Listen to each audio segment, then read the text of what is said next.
Welcome to this episode of the Thinkwala podcast. Today I speak to Suzanne Smith, who is the director of the Amazon River Dolphin Conservation Foundation. We talk about the threats and conservation of dolphins found in the Amazon River. Tune in to listen more and don't forget to share and subscribe. So, welcome, Suzanne. It's a pleasure to have you on a podcast today. I would love to talk about the great work you're doing with the Amazon River Dolphin. Thank you so much for having me. I'm very happy to be here. What got you interested in studying the Amazon River Dolphin? So I have been working with and studying marine mammals, predominantly dolphins, for the past 35 years. And I was fortunate enough to go on a conservation trip to Brazil in the Amazon 10 years ago. And I had heard about these dolphins, but I had never seen them. And I was lucky enough to see them, and I just instantly fell in love. So I began asking a lot of questions, and the more questions I asked, the more I wanted to learn about them, and that began the journey. How did the Amazon River Dolphin Conservation Foundation come into being, and what is your long-term vision with the organization? So after I made 2 or 3 trips to Brazil and was looking at the Amazon River dolphins and seeing what they were doing, seeing where they lived, seeing how they interacted with boats, with people from riverside communities and fishermen. Um, and I really thought, with my experience working with marine mammals, that I would be able to assist them somehow. I knew that they were in big trouble. I knew there was hunting going on. So when I returned from one of those trips, I decided to create the foundation, and I did a lot of research on that, on how to start a nonprofit. And so ARDCF was born in 2014, and I filed all the proper paperwork for it to become a recognized 501c3 nonprofit. So we are about 9 years old now. We've made many trips to Brazil. We've created many partnerships and relationships with riverside communities, with Brazilian researchers, and with state and federal agents. So my long-term goal is to stop the numbers of Amazon River dolphins from decreasing. They face so many threats. They face pollution, habitat degradation, forest destruction. The list just goes on and on, boat traffic. But on top of that, these river dolphins really face so many challenges. I mentioned briefly the hunting. There is some areas where the river dolphins are hunted to be used as bait for catfish. And also what's happening right now, it started about a month ago. The rivers in the Amazon are starting to go down, and it is very hot there, and there is a drought. It hasn't rained for quite some time. And because of that, the water temperatures are going up to over 100 degrees Fahrenheit, and it has killed over 150 river dolphins in an area called Tefe. And there are 70 dolphins that were found this week in a completely separate region of Kauai. So these Amazon River dolphins just have a lot of things coming at them. So hopefully we can find some ways to help protect and save them. So, talk about the legend of the Porto in Amazonian folklore. I would love to. So I learned that during one of my first trips to Brazil, and the legend says that the Amazon River dolphin is a shapeshifter, and they can change into a man. So the legend goes that when there are these parties and whatnot in these small towns, the river dolphin will come out of the water as a man and will disguise his blowhole by wearing a hat. And he will charm and seduce the women of the village. And he will take them into his underwater world, Encantado. So people have believed this for a very long time. It is very interesting. I have met some elders on the river who do believe this. They are always very concerned about me when I am in the water, but it's a very interesting legend in the folklore of the Amazon. So, how prevalent is human dolphin conflict, and what drives this conflict? So there are a lot of different things. So there are some areas, there's an area in Brazil where the fishermen and the dolphins will actually work in unison together. The dolphins will help drive the fish into the fishermen's nets, and the dolphins themselves will be able to eat, and then the fishermen can also catch their food. Whether it's to feed their family or to sell in the market. In other areas, it is believed that the dolphins are a nuisance and they ruin their nets, they steal their fish. So there is some positive conflict, there is some negative conflict, but there is also some positive things that happen with human dolphin interactions. So we are trying to help them understand that the dolphins are not in direct competition, and maybe some ways that will help prevent the dolphins from going into their nets. But talk about the hunting of dolphins. Why are they hunted?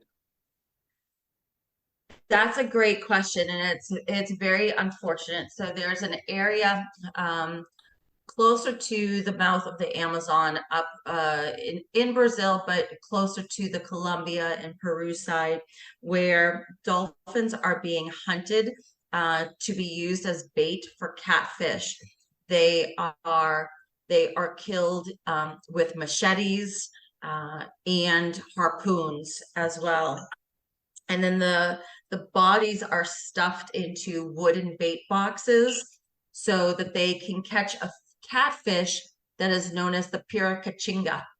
Um, Several years ago, there was a moratorium that was put into place that the catfish was illegal and could not be sold up the river.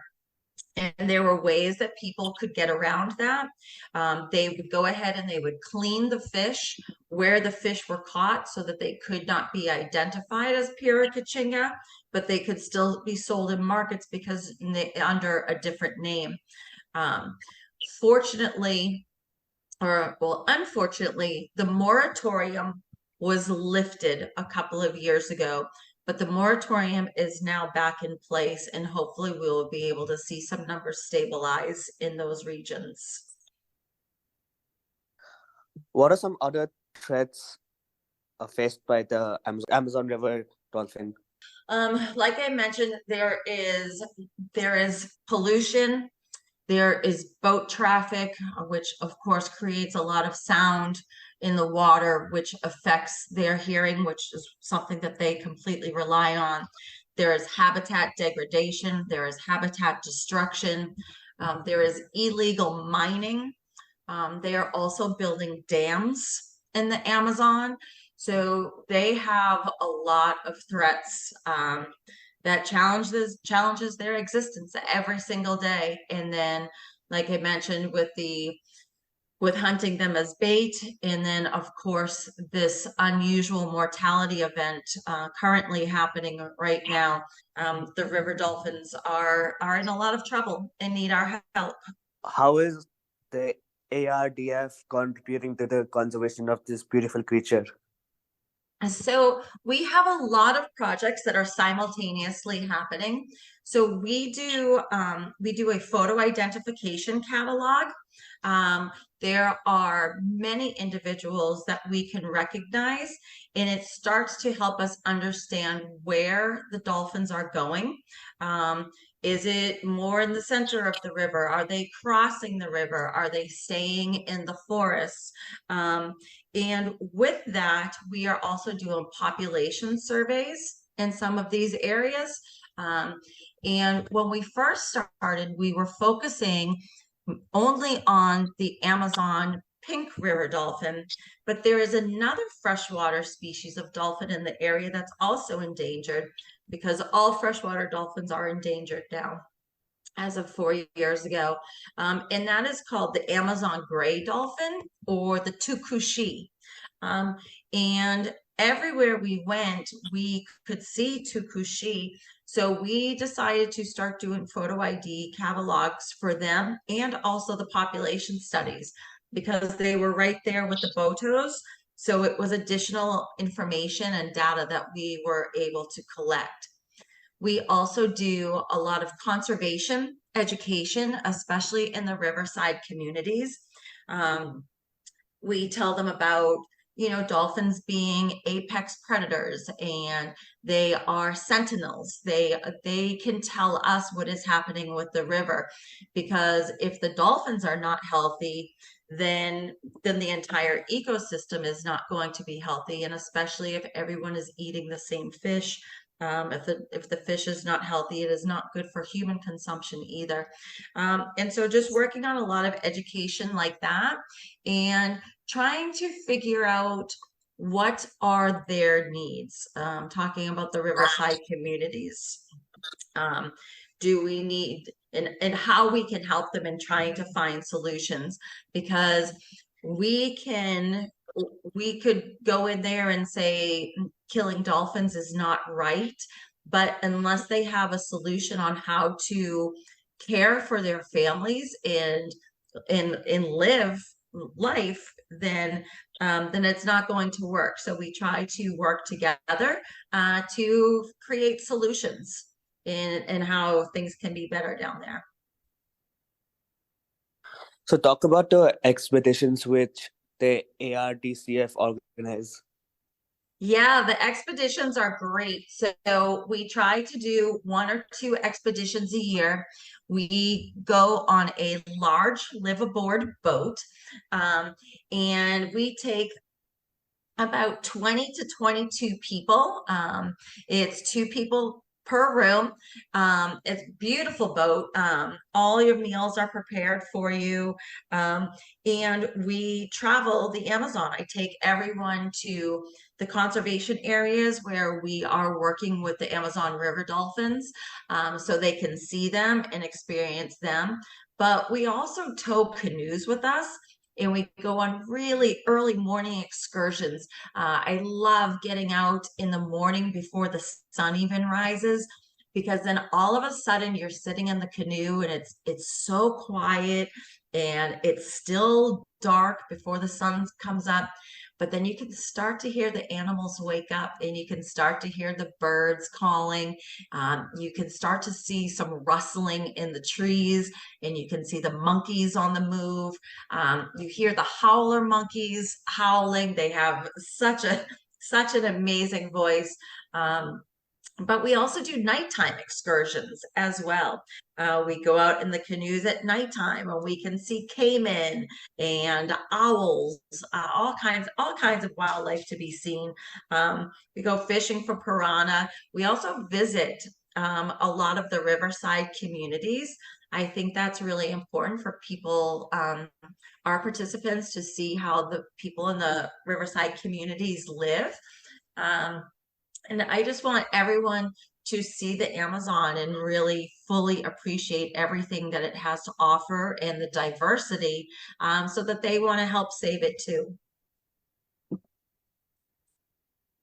So what have been some of the toughest challenges you have faced, not only at the ARDCF, but also personally in your conservation career?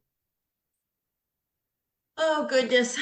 Some of the challenges, um, with things like this, especially in other countries, it's very important to understand the culture. It is also very important to understand the politics, right? Everybody has their own government all over the world. Everybody has their problems. So learning how to navigate politics of other countries has definitely been new and different for me. Um, and there is, of course, the language barrier. So I have been working on studying Portuguese for the past several years so that I can interact with folks in the communities, and I can interact with other researchers and things like that. And everything, it's just a slow process.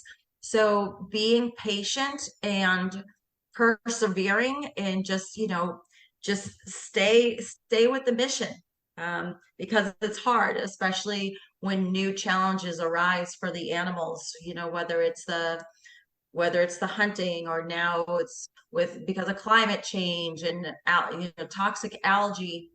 There always seems to be something compounding the numbers of these Amazon River dolphins. So just not giving up and staying hopeful. So, what have been some of the most memorable moments from your conservation career? What are some of the best? Yep. Oh, some of the best has really been seeing the Amazon River dolphins up close, and being able to be a part of all of it, just whether it's, out in the field and sitting in the canoe and taking the photos of them. Or I really enjoy, we use hydrophones too. That's another part of our project. We use hydrophones to record their sounds underwater. And it's really neat just listening to them, but then seeing what they're doing on the surface of the water, whether they're playing or whether they're fishing. So that's been really neat. And so I know these dolphins now. Like I recognize so many of them, and it's really neat every time I go back to be able to see the ones that I know.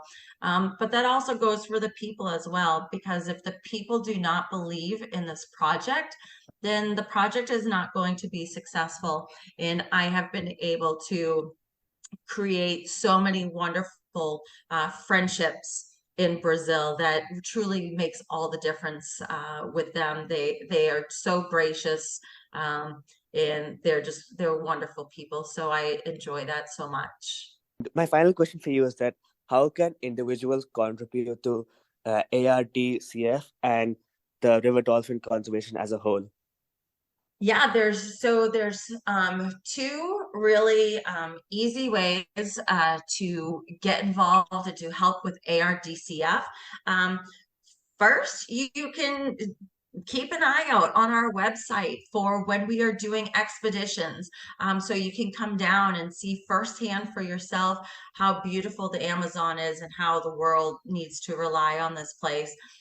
And then also donations through our website, because our donations go directly to field equipment, medical supplies. Like when I say medical supplies, right now with the UME, we need syringes, we need medical things like that for the necropsies out in the field to find out exactly why these dolphins are dying, and just even collect additional data. So we are helping support people that way.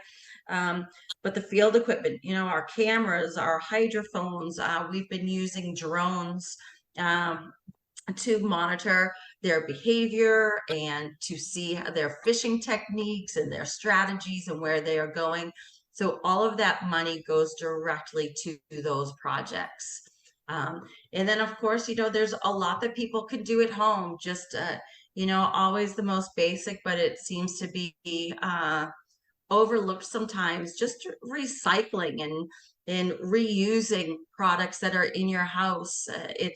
It's it's so basic, but it's very simple. But we are putting a lot of trash out there and a lot of debris and a lot of plastics that are affecting our oceans and our all of the waterways and even our land. So just taking care of Mother Earth. So that was my final question for the interview. Thank you so much for taking time out for this. You are so very welcome. Again, thank you so much for asking me to join. I enjoyed it.